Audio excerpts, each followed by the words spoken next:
오늘 고린도후서 3장도 고린도후서 2장과 상당히 관련이 있는 말씀입니다.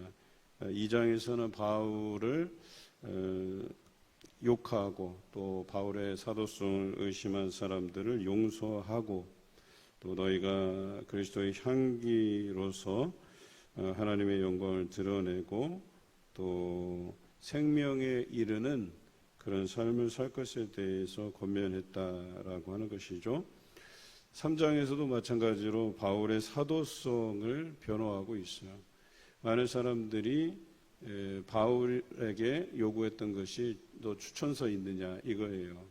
그러니까 다른 사람들은 이방 교회를 올 때 자기가 예루살렘 교회에서 인정한, 지금으로 따지자 뭐 선교사, 뭐 목사 뭐 이쯤 되면, 그래서 그 증을 통해서 이 추천서를 통해서 이 사람의 말을 믿어도 된다 하는 그런 추천서가 있었어요. 그런데 그런 추천서가 너한테 있느냐 이렇게 물은 거예요. 근데 사실 사도 바울이 추천서가 왜 필요하겠어요? 예수 그리스도를 다메섹 도상에서 그 부활하신 주를 보았는데 그것 말고 또 무슨 추천서를 꼭 받아야 될 필요가 있을까? 그럼에도 불구하고 사도 바울은 그 사도회의에서 예루살렘 공의회에서 이방인의 사도로 부르심을 받은 것을 인정받았던 사람이기도 해요.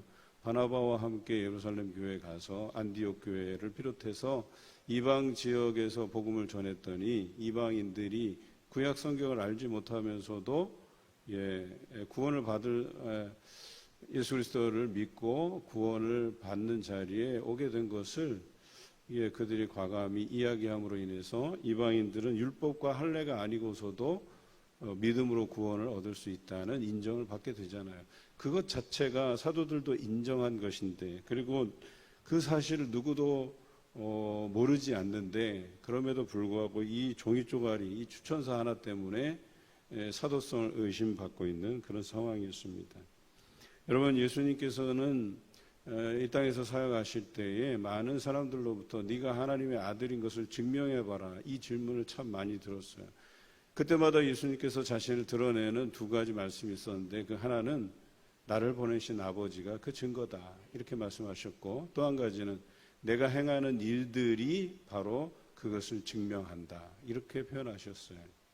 그와 동일하게 사도 바울이 사도성을 의심받을 때 자신이 그 사도가 된 것은 뭐 내가 하고 싶어서 아니면 다른 사람이 하라고 해서 이런 게 아니고, 자기가 다메섹 도상에서 부활하신 예수 그리스도를 만났고 예수 그리스도께서 자신을 이방인의 사도로 직접 부르셨다라고 하는 것을 강조합니다.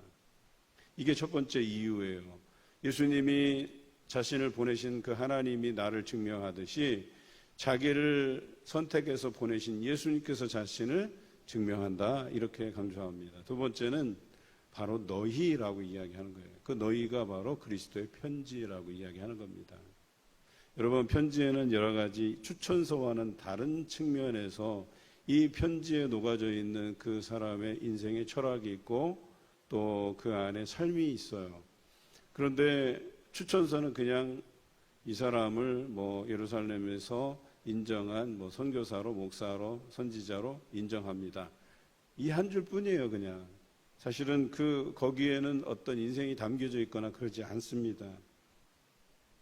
그런데 오늘 사도 바울이 예수님께서 자신이 하신 일들을 통해서 그것이 자신을 증명한다고 말씀하시듯이, 자기가 사도로서 부르심을 받은, 즉 이방인들을 위해서 사도로 부르심을 받아서 그 이방인들에게 말씀을 전했는데, 바로 그 이방인들이 말씀을 듣고 예수 그리스도를 믿는 자가 되었는데, 그 결과물이 바로 고린도 교회 성도들, 바로 너희라고 이야기한 거예요.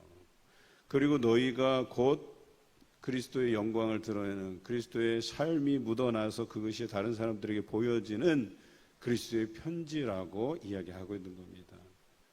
나의 사도성이 종이 쪼가리 하나로 증명되는 것이 아니고, 바로 너희가 내가 그리스도를 믿고 이방인의 사도로 부르심을 받아서 그 복음을 너에게 전한 결과물로 너희가 예수 그리스도를 믿고 있는 이 자체가 나의 사도성을 증명한다. 이렇게 이야기한 것이죠.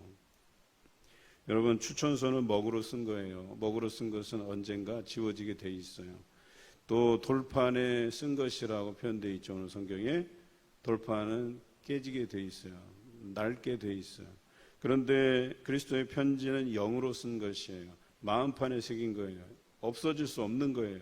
영원히 기록되어 있는 거, 영원히 남는 거예요. 이것이 다른 거라고 이야기합니다.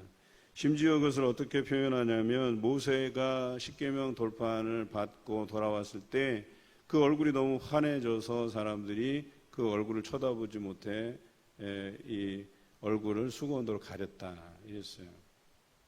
여러분, 그 율법을 받은 십계명 돌판을 받은 것으로 얼굴이 환해졌다 그랬어요. 그런데 이 환해진 건 그 모세가 살아있는 동안 계속해서 환해진 건 아니에요. 그러니까 한 번 환해졌다가 잠시 환해졌다가 사라진 거예요. 그 광채는. 그러니까 이런 잠시적인 율법을 통해서도 그가 얼굴이 환해졌는데 그리스도를 직접 대면하여 보고 그리스도께로부터 사도성을 인정받은 사도 바울이야말로 모세가 얻은 그 십계명 돌판으로 환해진 얼굴보다 더 어떤 위대한 하나님이 직접 대면하여 만나주신 사건인데 그 돌판 율법으로서의 그 돌판을 받아서 얼굴이 환해진 것과는 비교할 수 없다고 이야기하는 겁니다. 그리고 그것은 영원한 것이라고 누가 비방하고 사도성을 의심해서 깎여지는 것이 아니고 그것은 예수님께서 보장하신 것이다 라고 이야기하는 것이죠. 그런데 여전히 이런 잠시적인 것들, 그런 여러 가지 예수 그리스도께서 세우신 구원의 약속, 또 믿음으로 구원받을 수 있다는 이 복음, 이것이 드러나기 전에 그저 우리가 죄인임을 깨닫게 하는 도구로서의 그 율법을 바라보면서 얼굴이 환해졌는데 그것도 감당 못해서 그 모세 얼굴을 수건으로 가리고 그 가리웠던 상징적인 의미가 뭐예요?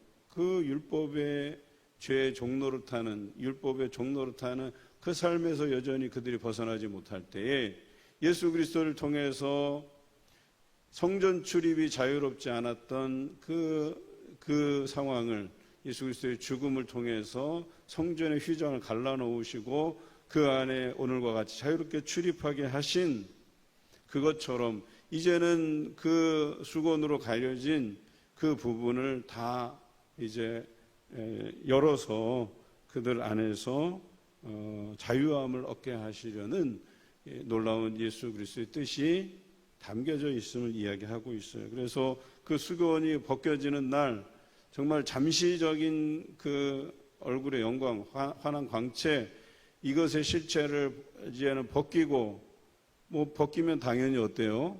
그 옛 쪽으로 돌아가 버렸죠. 그게 언제까지나 그 광채가 있으려고.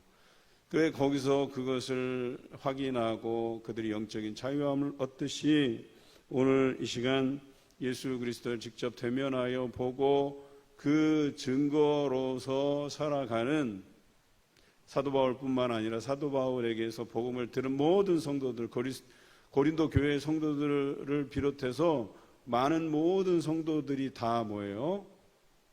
모세와 같거나 혹은 그 이상이라고 이야기하는 거예요. 여전히 그들은 이미 본래 얼굴로 돌아온 모세의 얼굴을 수건으로 가려서 그 광채를 두려워하는 어찌 보면 좀 우스운 이야기이긴 해요.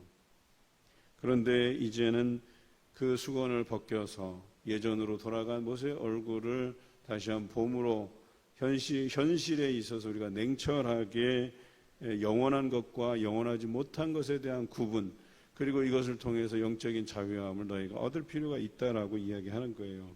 오히려 영광이 남아있다면 그리스도의 영광이죠. 그리스도를 대면하여 보거나 아니면 대면하여 본 사도들을 통해서 전해진 그 복음을 믿는 자들이 바로 모세가 그 두 개의 돌판, 십계명 돌판을 받아서 얼굴 광채가 났던 것 그 이상의 영광을 가지고 살아간다라고 하는 것입니다.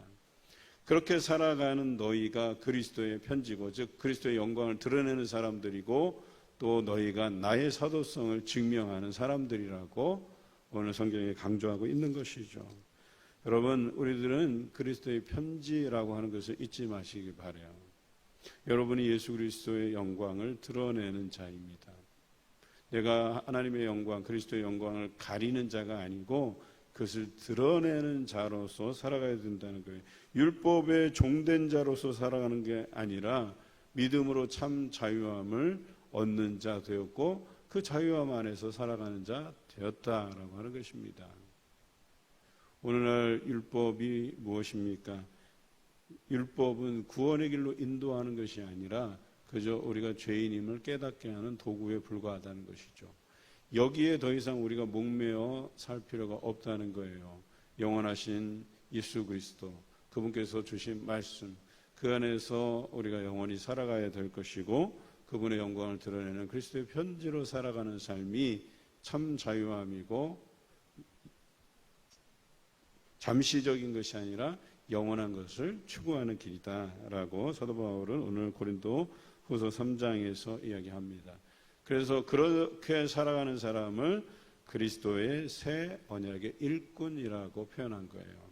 오늘 여러분은 율법에 매여 있는 종된 사람이 아니고 그리스도로 주어진 새 언약의 일꾼임을 기억하시고, 예수 그리스도의 그 삶을 배우며 또 그리스도의 영광을 드러내는 여러분 되시길 주님의 이름으로 기원합니다.